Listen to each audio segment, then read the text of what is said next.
Hey, so I just got home from school and I wanted to make a quick kind of update video.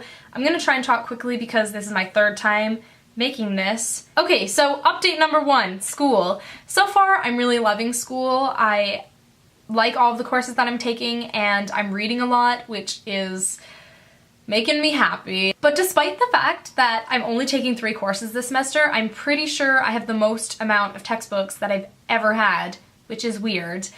Literally, the day that I went to go and pick up my textbooks, I had so many books and they were so heavy that when I walked home, my feet had blisters on the bottom of them because my bag was just so heavy. I'm gonna go through them really quick. Okay, so first of all, for my classical studies course, which is on Roman civilization, I'm currently reading the Aeneid. So far, I'm not really liking it, if I'm honest, but I'm not even halfway, so we'll see. These are the 2 kind of textbooks that I'm reading for this course.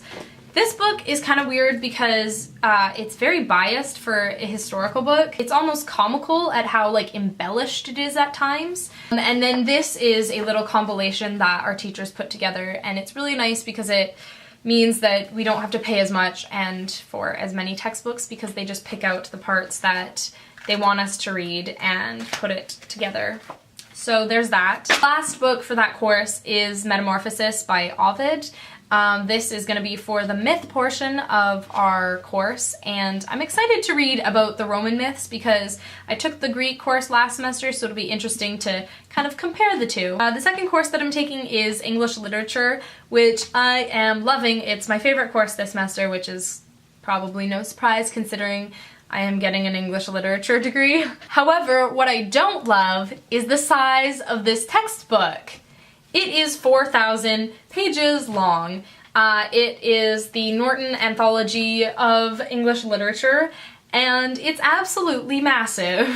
That being said, I am absolutely loving it. So far we've read Beowulf and Sir Gawain and the Green Knight, and we are currently reading Chaucer's Canterbury Tales, and I'm really enjoying it because I have read all of these things in high school in grade 12, but as far as Chaucer goes, we read it in a modern translation, but in the textbook, it is still in the Middle English, and so I've actually really loved getting to read it like that, just because it's a lot more rhythmic, and it's nice to know that you're reading the original version, and as daunting as it was to begin, once you kind of get a few pages in, you just really get into the text, and it's just more fun in the Middle English version of it. And then my last course that I'm taking is American Literature, which I have this pile of books to read. So far, I have already finished Leaves of Grass by Walt Whitman. Not really sure how I feel about him as a poet. He seems very pretentious.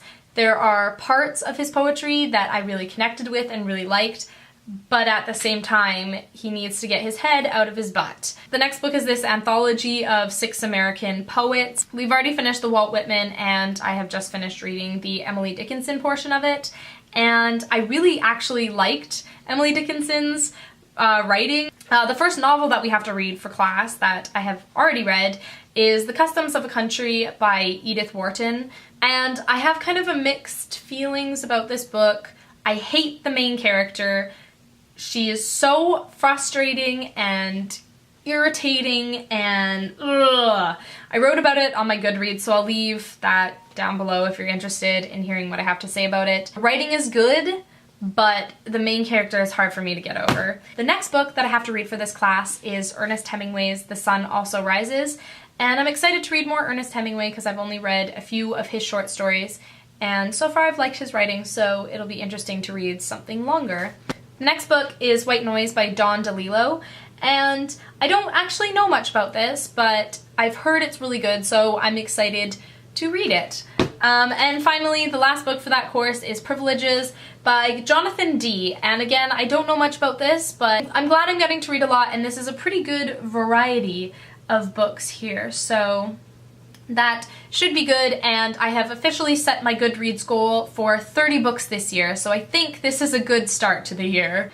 Moving on. A couple weeks ago, I went to go see Annie with my friend Kayla, and I made a review for it, and then I edited it all and I didn't upload it, and I'm not going to upload it. The reason for that is because it's not very consistent. I was quite sick at the time of making the video, so I sound like this about things with other people. I don't know if I'm making any sense. I've kind of got like sick brain. And my thoughts throughout the video are not very coherent, despite the fact that I wrote a whole page of notes to help me stay on top of things. Basically, the long and short of it is that I really liked it. Kayla and I cried or laughed the whole way through. It's very emotional and we weren't entirely sure why. The little girl who plays Annie, who I'm pretty sure her name is pronounced Quiven Wallace, she is absolutely fantastic. Like, best casting ever. She's the cutest little kid. Oh my gosh. But she's so talented. Like, her singing, her dancing, her acting is just so good. And I really loved the way that they updated the film. I liked the way they updated the music. I just felt like, yeah, it was a really moving film and they did a really good job with it. I would highly recommend that you see that. I don't think it's still in theaters. Try and get your hands on it when it comes out on DVD. That's it for this one. I hope you're having a wonderful day and I will see you in another video. Bye!